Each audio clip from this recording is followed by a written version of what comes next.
Мы провожаем 15 военнослужащих Национальной гвардии вместе с членами их семей для прохождения реабилитации в Грузии.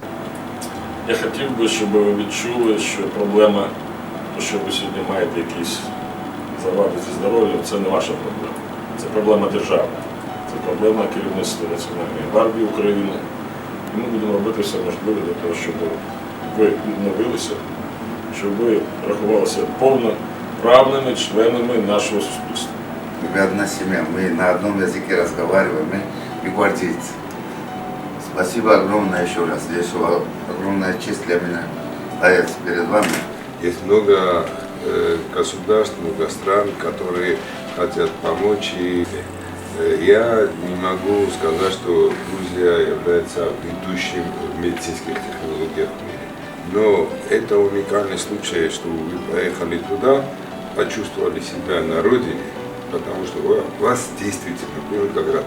Для них будет разработана специальная программа как медицинской помощи, которая будет для каждого построена с учетом его пожеланий, с учетом их рекомендаций врачей. Также в рамках этой программы будут проведены ряд экскурсий, встреч с ветеранами Национальной гвардии Грузии, с другими грузинскими представителями, которые изъявили большое желание встретиться с нашими ребятами. Мероприятие проводится уже не в первый раз. В Грузию мы отправляем уже 3-ю по счету группу, которая успешно проходит такие же психологические реабилитационные курсы. Точно так же у нас есть ряд договоренностей с другими странами, куда мы успешно направляем своих военнослужащих как для лечения, так и для прохождения реабилитации, в том числе психологической. Это и Греция, и Франция, и Австрия.